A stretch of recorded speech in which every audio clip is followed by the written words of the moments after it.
What's up, everybody? Welcome to Daily BetSlip, Friday, December 9th. That's Donnavan Smoot. I'm Reed Wallach. Loaded show for you today. We have a handful of NBA bets to get out there. We got some World Cup conversation we're going to talk about, get you ready for the weekend there. And of course, we have our NFL hot take. We're going to try and get some bold predictions out there. I think this is a pretty spicy one, at least from me, Donovan. I think a little bit more nuanced this week, but we'll talk about that in a little bit. And of course, our game of the night, Suns, Pelicans, battle of two Western Conference Titans. So a lot to get to. We're going to start with the World Cup, though, Donovan. Donovan, what is the latest here? I know we're in stoppage time with Argentina and Netherlands. So I guess recap us on another crazy day in Qatar here. Yeah, it's been ridiculous. So Brazil and Croatia went to penalties. Yep. And because Brazil, even though that they scored in extra time, they gave up a goal in the 117th minute, end up tying it. They go to penalties. They missed their first penalty, start behind the mark, and then Croatia hits all of their penalties, and so they knock out Brazil. It's the favorite of the tournament is out. Yeah. So France, I think Argentina is, if they hold on in the next 30 seconds here against the Netherlands. If they hold on, they'll probably end up as the favorite, either them or France. And it's been really fun. These quarterfinal matches have been better than some of the round of 16 ones. We saw Brazil really loaded on to South Korea. We saw Portugal just blow out Switzerland. Yep. There haven't been a lot of there haven't been a lot of blowouts here, so it's been really good. It's been really fun, and so right now, the Netherlands, they have a free kick to try to tie the game and send this into extra time. But Give a play-by-play here for us live on this free kick here. we will. Because We you have will. it up. I don't have it up. I'm dealing Okay, with it yeah, up. we'll see what happens. The ball's right outside the box. It's probably about 23 yards away. It goes up. It's a set piece, and it goes in. Oh, we Oh made my it! goodness, we're going to extra time. Oh wow. Live on Daily Betslip. We're Oh going to wow. extra time. So Wow. They scored and in the Argentina was up 101. 2-0. Argentina was up 2-0. So this would be like a full-on This is a implosion. collapse. This is Yeah. this is a collapse. The Netherlands, they don't go for the straight on kick. They play the ball on the ground. It gets through. It gets touched in at the end, and now we're 2-2, about to go to extra time. And The Messi timeline and right Neymar now. might be knocked out of the World Cup today. The timeline right now is amazing of people like going like, wow, wow, wow. Like you're No, my this God, is that's literally amazing. all. It's literally all you can say. This is insane. So Oh wow, Donovan this is will crazy. keep us up. He'll keep us up to date This is on what's crazy. going on in that match. I imagine like right around the time we hop off, this game will be or this match will be like kind of wrapping. Still be sometime. We'll probably be like the second half of extra time. Yeah, So for sure. we'll see how that goes. But let's get into some best bets here on Friday. So we have 5 NBA bets between the two of us, and then you have some World Cup previews for tomorrow. So let's start with the NBA, Donovan. Why not give us our 2 best bets on the hardwood? We're going head to head on one of them. We are. So my first one, I'm going with the Bucks minus 1.5 against the Mavs. I just think that this Mavericks team, they are extremely dependent on Luka Doncic, and I don't think that style of play is going to be good enough to beat a really good team like Milwaukee, who in themselves has an MVP front runner. They have the defensive player of the year front runner in Brook Lopez. Chris Middleton is back. Like, they're starting to get healthy in this Milwaukee team, second in the league in defensive rating. And while Dallas is good, you would hope that they would be better with a Luka Doncic led offense. They're outside the top 10 right now. They have been playing well over the last like 5-10 games, but it's just not at the level that you would want. So I think Milwaukee's going to be able to go in. Giannis is going to be able to punish Dallas on the inside. He's kind of, he's going to be able to get whatever he wants. And, minus 1.5, you're asking them to win by a bucket. So I like Milwaukee tonight against Dallas. Yeah, I guess I'm on the other side, so why not? Well, I'll give you like the other side of the coin. I'm Okay. going to take that. I think Dallas, they play up and down to their competition. A lot of really bad losses, and I understand why. This team isn't all that deep. It's kind of like Luka and a bunch of role players. There's no big three. There's no dynamic duo. It's really just Luka and a bunch of role players. So I can see that maybe this game, it doesn't keep up night to night, but this team, They did go to the Western Conference Finals last year. They do know how to play against elite competition. We just look the last 2 games even. They blew out Phoenix. They played the Nuggets tough on the road. They ended up beating them by 1, a crazy back and forth game. I think this Dallas team is starting to round into form. I mean, look at Luka's numbers here. Leading the league in points, 32.9 points per game. Almost, 50, 34, 72 shooting splits. Luka's playing at such a high level. At home, this is a team that is playing better against elite competition and then flounder. Like, this is a team I'm looking at back as like a big favorite, like laying 9. Yeah. I'd rather get them in like, all right, I need to trust Luka to outduel Giannis tonight. And I think you're getting Dallas at kind of a discount here because Milwaukee now has Chris Middleton back, Drew Holiday back, Brook Lopez. Like, this is full strength Milwaukee. I just think you're getting Dallas kind of a discount. So there's my other side of the coin. But again, This isn't like some lights out, like I love this. It's just another bet. So we'll see. I like that little head-to-head. We usually are eye to eye, though, with the NBA. But why not? I agree with you on this next bet, though. I'm not betting. It's not one of my 3, but let me hear. What are you thinking? Was it Jazz Timberwolves? Yeah, so I'm taking the Timberwolves money line against the Jazz. I agree with you. And Utah, their like Cinderella start it's really over. They've kind of come back down to earth, and it's because of their defense. Their offense is still rolling. Over the last 10 games, they have the second best offensive rating in the league. They're only second to Boston. But the problem is they can't defend anybody. And that's what happens when your front line has Kelly Olynyk and Lauri Markkanen in it. Yeah. And then when your guards, and they're getting Mike Conley back, which is big for them. But when your guards are Colin Sexton, Jordan Clarkson, those kinds of guys, you're not going to have a stout defense forever. And so they are 4-6 in the last 10 games. I think Minnesota is going to be able to come in and really protect the paint with Rudy Gobert there. And without Karl Anthony Towns, this Timberwolves team, they're really like last year's Utah Jazz, but like in a light way, because you have this athletic 2-guard, right, scorer in Anthony Edwards. You have Rudy Gobert, who's just going to stick around the paint. And so defensively, Minnesota is going to be able to be stout. I think Anthony Edwards is going to be able to have a big game.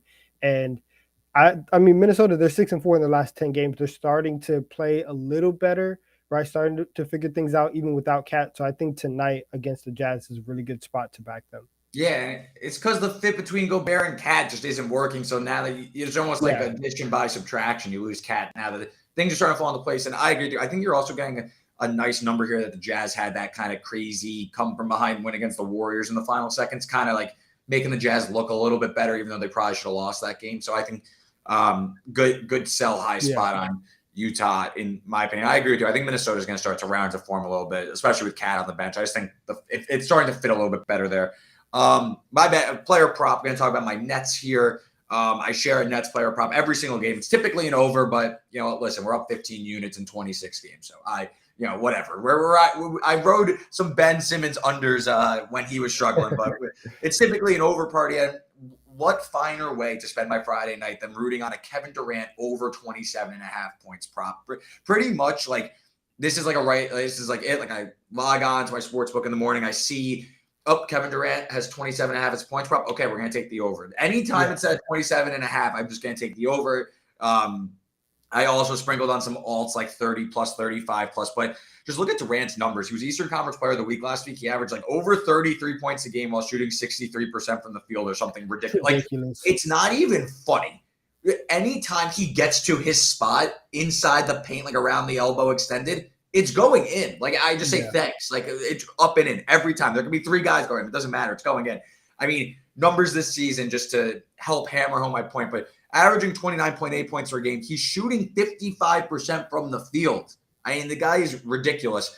And just look at the last 2 games. Like, that's why I don't understand why this number dropped from 28.5 to 27.5. Had 29 the other night against the Hornets, shot 12 and 19 from the field. Night before that against Boston, a loss, but 13 to 24 for 31 points. So I don't really see why we're going down here. I think he's easily going to get over 30, in my opinion. Facing a Hawks team, really banged up. Murray's going to be out. Collins is still out. Trae Young has been, kind of a prima donna here. So the Hawks are in a bad way, and I don't think getting Kevin Durant against you is not really what you want to see. So I think Durant over points. It's kind of like why not? What's stopping him from getting 30? Nothing.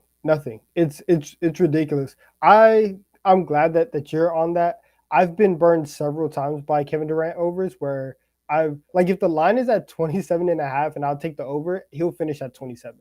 Just just He's getting in that range of just like because I'm betting 26 on to 32 is like he's in that.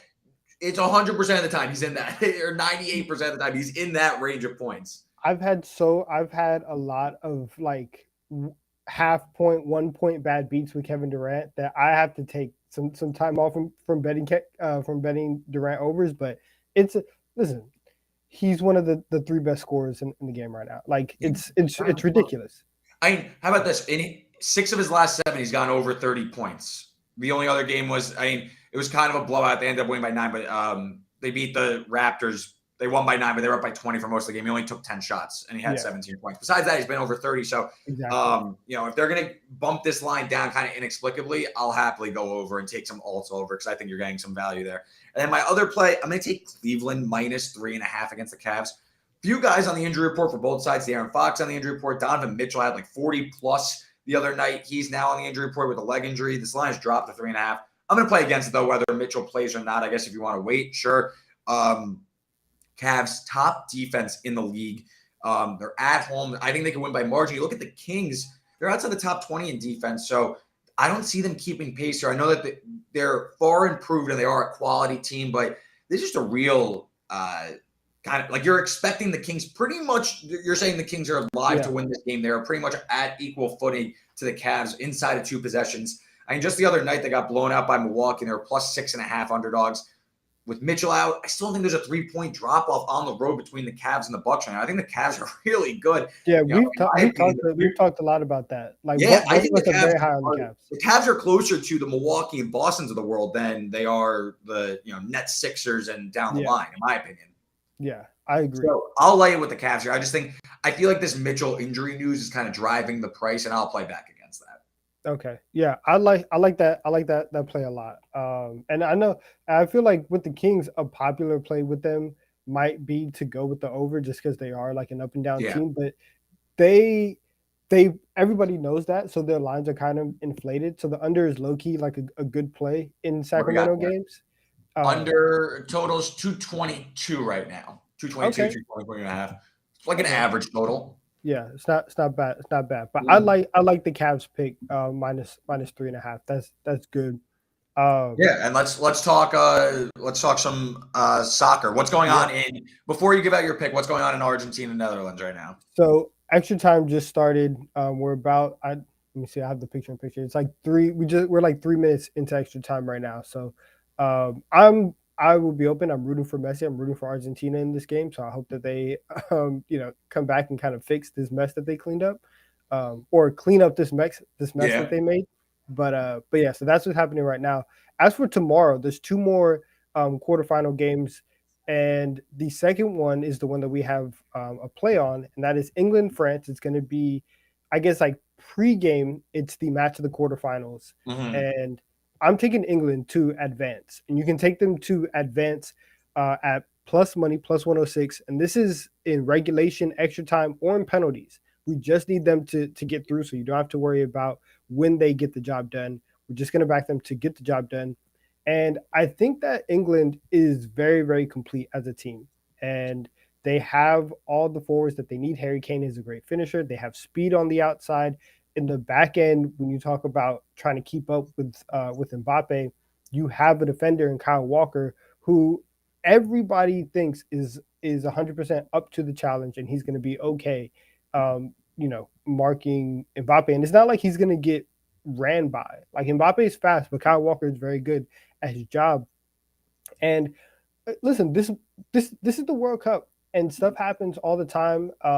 We saw today that Brazil was very much in control of that game against Croatia, and they couldn't finish. And Argentina up 2-0 with 20 minutes left. They have to hold on. They can't. And so I think even if you're talking about England, who some people may not see as like the favorite right now, I don't even think coming into today they were in the top 4 in the odds standings. It's crazy. But they're still very, very live. And listen, I have a future on England to win the World Cup. I got them at 9-1. So I'm on the England bandwagon, and I think that they take it all the way.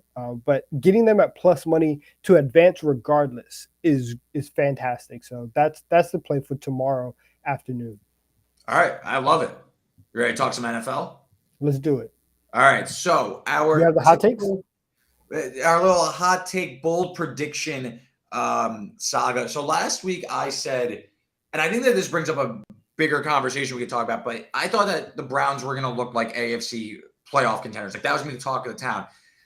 The Browns looked terrible. Deshaun Watson looked awful. But I think I was kind of hitting on something. The bottom of the AFC playoff picture is going to quickly become insane. Wide open. Yeah, I mean, Vegas shot themselves in the foot. They're out of it. But it teams like the Steelers are hanging around the mix. The Browns, teams inside the wild card picture right now, like the Chargers, they to me are not like some sure thing to make the playoffs. And then you want to talk about another one. How about the Ravens now with Lamar Jackson going now? Tyler Huntley is a capable backup quarterback, but what if they fall apart here down the stretch? They play the Steelers. The Steelers are on a hot streak themselves. Maybe they could play themselves back in the playoffs. So Browns to make the playoffs, I'm not going to give myself a win. I'm honorable man. I'm not going to give myself anything here. And Donnavan, your bold prediction last week, I know I never have the notes up, but what'd you have last week? I don't know. I have to figure out. I honestly forget like week to week. Short-term memory. Yeah. What did we say last week? I'm very much like Dory from Finding Nemo. I do have. No, I have it up right here. You said last week. Oh, that the Jets can win the AFC East, and they should have won last week. Are you kidding me? That was ridiculous. Just sneak the ball, man. Just sneak it. I hate it. There's nothing worse. The Raiders should have done it last night too. I don't even want to start on the Raiders. They're terrible. They very much upset me. As for the Jets, I mean, it's unlikely now, and I think I said it last week. That take really was based on the fact that they would go into Minnesota and win that game. They should have won though. Exactly. Now They should have won. It's still possible because they have this game against Buffalo, and because Buffalo still has to play Miami and Cincinnati to close out the year, but they're not really in control of their own destiny the same way that they were last week. So I'll give myself an L on that because I needed the Jets to win last week and they did not. Yeah, you needed that when they sneak it in, you would have had it. So good idea. Not every bold prediction is going to hit. What do you got this week for us? NFL Week 14, your bold prediction. What are they going to be talking about on ESPN come Monday? So I'm staying for your prediction. What are they going to be talking about on Tuesday? Yeah, so I'm staying in the AFC East, and the Monday night game is the Patriots and the Cardinals. I think that the Cardinals end up winning this game, and I think that everybody starts to kind of come to grips and start saying like, "Hey, Bill Belichick is cooked." And it's not even on a disrespectful plane.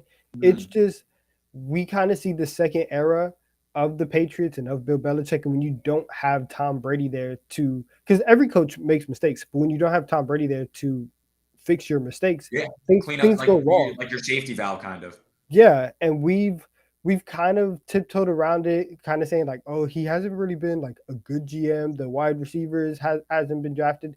The only good thing about this offense is Ramondre Stevenson. They paid all this money for Jonnu Smith and Hunter Henry 2 years ago. They are like non-factors on offense. Jacoby Myers is it. Mac Jones, like I'm glad they didn't trade up to get Mac Jones because that would have been a waste of assets, but he's not that great. They honestly probably would be better with Bailey Zappi at quarterback. And we're going to start talking about how much time Bill Belichick has left. Like he's never going to get fired, but how long does he want to do this and just stew in mediocrity in New England? Because that's really all they're going to be for the next couple of years. So I think he's good. They're already. I saw the report. What was it like 2 weeks ago or something that like Brady and like maybe there's a chance he goes back to the Patriots. I don't know if that would ever happen. Like I think it's weird because some people like it's almost like Tom Brady's almost in a similar position where you almost stay a little too long. Like because some people they want to coach or they want to play and to like go out on top or into like the bitter end, but then you end up. Now, all of a sudden, you're going to see Bill Belichick in a different phase of his career as a coach, and he doesn't have Tom Brady around him. So now you're just kind of like your team. Like, look at what the Patriots are. They're not very talented. Like Bill Belichick can only do so much. You know, like if they made the playoffs last year, but if you make the playoffs this year, like that would, in my opinion, be a success for the Patriots. It would be, but they're 6-6. They've lost 2 No, games they're trending in the wrong direction. This right? is They're at the bottom of the if they lose division. this week, then yeah, they're completely out of the playoff picture. Wouldn't say completely out, but this is kind of, you need this one to stay in the mix because they finish. I know they played the Raiders down the stretch.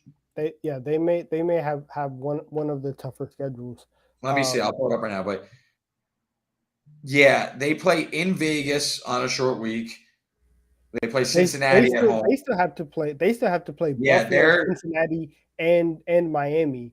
And so they're probably even gonna. if you take, Are they let's gonna give win them a another best game? case scenario. They lose this week. They beat Vegas, and then they take one of those remaining 3. They might You're going lose. 2 and 3 tops. You're not making the playoffs. You're done. They might lose every game. You know what? Change that. That's my take. That's your hot take. They lose the remaining games. The Patriots are going to lose out. They're not winning another game for the rest of the year. They're done. Their schedule's too hard. Their schedule is too hard. They don't have the offensive talent. They're done. Okay. Listen. You might not be wrong here.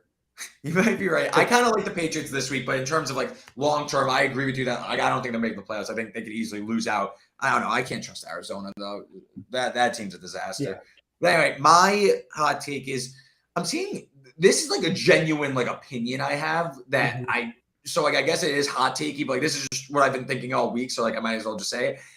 Everyone's talking about how like, oh, the Niners might actually be fine with Brock Purdy. Like this is not that, like it's not that big of a deal. Like the drop off isn't that bad. Like the Niners are laying 3.5. Like I get it. Like the Bucs haven't been that good, but like Brock Purdy, like there was a reason why he wasn't drafted highly. There's a reason why Iowa State flamed out despite a lot of talent last year. Because Brock Purdy's not that good. Like, why are we acting like Kyle Shanahan and the Niners talent around Brock Purdy is gonna like still propel them to the Super Bowl? Like, this is not a Peyton Manning like with a bad neck and the Broncos a few years ago or something like that. Like, Brock Purdy is not like very good, and he has absolutely zero experience. So I don't know why we're expecting that the Niners aren't going to have like a significant drop off here. Say what you want about Jimmy Garoppolo, he's still a professional quarterback. That's fair. And I listen. I will say whatever I want about Jimmy G, and I think that he's a below average quarterback, and you have Kyle Shanahan who can take below average. You can take below average quarterbacks and make them better than what they are. I'm not going to say make them average, but this defense is really, really good, and they have all these skill positions in the world. And they ended up winning that game last week because, or being in it because Brock Purdy's like, yeah, I'm gonna just get the ball to Christian McCaffrey. That's all you have to do. If you just put the ball out of his hands, which is very easy to do in theory, and you get the ball out to, like, if you just start running split backs with McCaffrey and Deebo Samuel, you might have something in San Francisco. I think it's absolutely ridiculous that the Niners are laying 3.5. The total's dropped, yet the spread hasn't moved. The total's 37.5 right now, 37. I'm looking at the board. Like, I think a week worth of tape, Tampa Bay is going to absolutely shut down the Niners. I think if they lose, they are low total. Give me the 3.5 for sure. But I think that Tampa Bay is going to completely shut down the Niners offense. I think that Tampa Bay wins this game. I wouldn't say comfortably, but I think they win this game outright. And people are going to be saying on Monday, like, what are the Niners going to do with Brock Purdy? Yeah. Like, they got to go get somebody because this isn't going to work. Like, I think a week's worth of tape. I think you see this in football a lot where quarterback goes down or quarterback's ruled out the day before the game or something. Like, I remember this during the COVID year. Like, you saw backup quarterbacks like go nuts relative to the spread after like the spread goes wild and stuff. This is a little bit different than that. But like when a quarterback comes into the game mid-game, team didn't game plan. Team is out of sorts almost. Like, it almost kind of works to a backup quarterback's benefit that he comes in, doesn't really get a chance to think about it. Like, it's kind of like, all right, you're in, go. Like, do something. Like, you know, now week worth of tape, the Tampa Bay defense is still fantastic. So I think Tampa Bay shuts down the Niners offense, and we're going to be talking about, all right, well, because I know you're an Eagles guy, but I thought San Francisco right there with the Eagles, 100%. Cowboys, Super Bowl, 100%. Absolutely. The talent is ridiculous. So I think we're going to start getting rid of the San Francisco conversation. I think, you know, now you're going to be like, how does, you know, can Seattle make a run at the division maybe? I don't know. I just think it's nuts how people talk about Brock Purdy. That's I listen, that's watched this kid that's at Iowa fair. State, and like I I know I am admittedly not very good at scouting or like evaluating college quarterbacks to the NFL. But you're telling me this kid that was at Iowa State last year and was terrible is gonna all of a sudden be carving up and playing competent football against the Tampa Bay Buccaneers? Miss me. No shot. Anyway, let's get back to the association. We'll see how dumb I look on next week when we're talking about. But let's talk some NBA. We got a battle too. Where are we in the standings? I know the Pelicans are tops in the Western Conference Yeah, right now, while these are Phoenix the top two not teams in too the far West. behind them. These are the two top teams. Grizzlies also in there, but two top teams in the Western Conference right now. The Pelicans 16-8, Suns 16-9. Phoenix is in New Orleans tonight. 8:30 tip. Suns laying 1.5, total 228. Domin, we were both pretty bullish on the Pelicans coming into the year. A lot of young talent. They bring in CJ McCollum at the trade deadline. We were expecting them to be competitive. I have the future on them to win the division. I have their over win total. I'm not surprised that this team is playing well. But what do you think is kind of the reason for this recent stretch that has pulled them to tops in the Western Conference? Zion Williamson. Yep. Zion Williamson is like that's him. He's him, and he's kind of back, and he's playing at an MVP level. And over the last 5 games, he's averaging like 29, 9, and 6, which is just ridiculous. And even without Brandon Ingram, which is also, I think, a really big part of why he's playing that well, is because this Pelicans team has a lot of talent on it, but it can get clunky at times, especially when you don't have a true point guard on the team, and CJ McCollum is running the team. And so you have him who can get 20 points. You have Brandon Ingram who can score 20. Jonas Valanciunas can score 17, 18 a night. And then you have Zion, who's supposed to be, like this all NBA type of player. And it can get a little bit crowded. But since Ingram has been out, Zion's really been able to step into that role. And so the Pelicans, they're in a really good spot tonight. And so as for me, my pick, I'm going with the Pelicans money line tonight. I think that they end up beating the Suns. Phoenix has a really big problem. And the problem is Chris Paul and the fact that he looks washed. And I think that he's probably going to, by the start of next year, I guess like an NBA hot take, I think that Chris Paul is going to have the worst contract in the NBA at the start of next year. How many years are left on it? He still has 2 more years. He's going to be on this deal until he's 40 years old. And for a team that, like, they might trade DeAndre Ayton at the deadline, and so now it's just going to be Chris Paul and Devin Booker. But Chris Paul can't really do anything offensively as a scorer. So, like, what are we doing here? He might have a very, very tough time tonight with Alvarado and with Herb Jones. And they might put him in a straitjacket. Trouble in the first round, if you remember. This was not a cakewalk. They might put him in a straitjacket, and Chris Paul might have a really bad game tonight. But I think that Zion, there's nobody on that. There's no even Mikal Bridges. I don't think that Mikal Bridges can deal with the physicality of Zion going towards the basket. So if New Orleans can get Zion down low, get him the ball on the block early, I don't think that there's a lot that they can do. So I think New Orleans ends up winning this game. Yeah, I'm in agreement with you here. I like the Pelicans as well as home underdogs. Just a few numbers. Support Donovan, 10-3 at home, New Orleans this season at the Smoothie King Center. So, I mean, this is a team that's playing well at home. It's a young team. They like to play in front of the crowd. And second in defense. You made some good points there, but like they are number 2 in defense on points allowed per 100 possessions. So this is a team that there's something up with the Suns still. And I know that they're second in the West and stuff. And they look great. First of all, they got dump trucked by Boston. Everyone's getting dump trucked by Boston, so it's not a big deal. But they got absolutely ruined by Boston the other day. But I don't know. There's just something up with this team that I can't get behind. And, this is a big moment for a team like New Orleans, kind of a team now first in the West coming out. Maybe that's narrative-y, but home underdog, it's a little disrespect. Again, second in defense, like I just said, 6th in offense, Phoenix 5th in offense, 9th in defense. So I just think, give me New Orleans defense to kind of, like you said, matchup-wise. I think they could shut down Chris Paul. And listen, Devin Booker's playing at a high level, but Brandon Ingram has been lights out. I like CJ McCollum. You mentioned that they don't have like a true point guard, but I think CJ McCollum has been like really one of like the more underrated storylines, I think, of the season is CJ McCollum adapting to a role as a veteran, has to be more of a ball handler, has to be more on ball, but not necessarily looking for his own shot. He has to start creating for others. So I think that's an underrated storyline this season.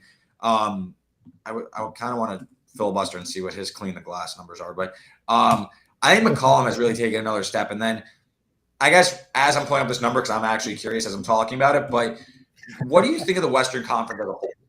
Like, is there a futures conversation to have? Is there a futures conversation to have with New Orleans? Yes, I think that there is. Just because, so coming into the season, I thought that Denver and the Clippers were going to be kind of the top teams. But we just haven't. Clippers aren't happening. That's not happening. I know. We haven't seen them on the floor, so I'm kind of done with them as a conference leader. And Denver, they're getting there. They're getting there as people start to come on, and as Jamal Murray starts to come into his own again. But I think that for New Orleans, they can definitely make the Western Conference Finals. It wouldn't shock me, right? We're still talking about a very, very young team. They have the talent. Golden State has a little bit of trouble. I will say Memphis to make the finals may not be the worst future to take right now, because they just got their defensive anchor back in Jaren Jackson Jr., and they look the same that they did last year. They look great. And they still have Desmond Bane coming back, who started off the season on fire. So they have another 20 points coming in I guess another 3 to 4 weeks. So yeah, I saw he's going to be valuable. Jaren Jackson coming back, he's lifted that Memphis defense up. Like it's in the numbers too. Memphis is like, they were, I think, bottom half of the league in points allowed per 100 possessions. They're already back inside the top 10. I think New Orleans, it might be a year early. Memphis, absolutely. I think Memphis could be here, especially if Golden State's going to flounder. I still can't trust Phoenix. I don't know. New Orleans, I pulled this up, though. They are 87th percentile in terms of turnover percentage when McCollum is in. So, I mean, this is a team that is, they're protected with the ball. Effective field goal percentage, 61st percentile. Points per 100 possession. He's honestly like a net neutral on the court. But I think what's more important is the fact that they're not playing with a true traditional point guard, and they're not getting killed without it. You know what I mean? He's a net neutral basically on the court. So I think this is an efficient offense that doesn't miss a beat, even with McCollum being basically your like fake pseudo point guard thing. So we'll see. I think that's an interesting conversation. But we both like the Pelicans tonight. And guess what? The community agrees. The community is on Pelicans money line with us. So little 3 for 3 there between myself, Donnavan, and the community. So great show today. If you want to go see our best bets, make sure you go rewind, check them out there. Ian McMillan and Matt Verderin will be back on Sundays breaking down the NFL slate. I will be back on Tuesday with the early read breaking down the college football playoff semifinals and some great bowl games. I already have a bunch of bets in, so make sure you're checking that out on my bet stamp at RW33. But for Donnavan Smoot, for Reed Wallach, and big shout out to our guy JJ behind the scenes. Everybody have a profitable Friday night and a profitable betting weekend. Talk to you guys later.